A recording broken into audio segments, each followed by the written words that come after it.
Le dérèglement climatique met en danger le marché des pâtes alimentaires, ont prévenu lundi 16 août le syndicat des industriels fabricants de pâtes alimentaires, SIFPAF, et le Comité français de la semoulerie industrielle, CFSI, dans un communiqué conjoint. En cause,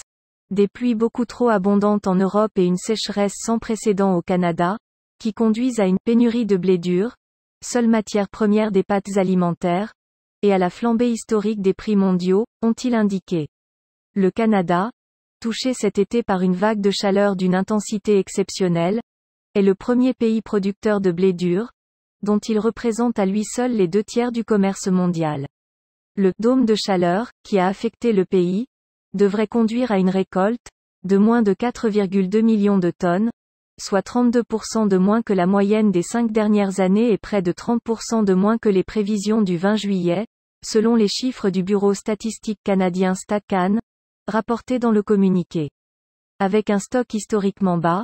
il ne sera pas possible d'alimenter le marché mondial avec des blés durs stockés, s'alarment industriels pastiers et semouliers.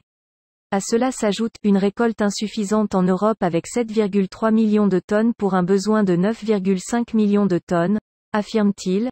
indiquant que les pluies abondantes qui ont touché la France pendant la floraison et durant la moisson, réduisent fortement le potentiel utilisable de blé dur français pour faire des pâtes alimentaires. Depuis la mi-juillet, le prix mondial de référence des blés durs subit une augmentation historique de plus de 30% en quelques semaines, hausse qui pourrait encore fortement s'accélérer lorsque le Canada aura fini de récolter et confirmer une pénurie mondiale de blé dur, selon les industriels. Dans ce contexte, il demande aux pouvoirs publics de mettre en place un plan d'urgence, pour leur permettre d'assurer leur approvisionnement en blé français et de faire en sorte que les distributeurs répercutent l'explosion du prix du blé dur dans les prix de vente pour traverser cette crise exceptionnelle.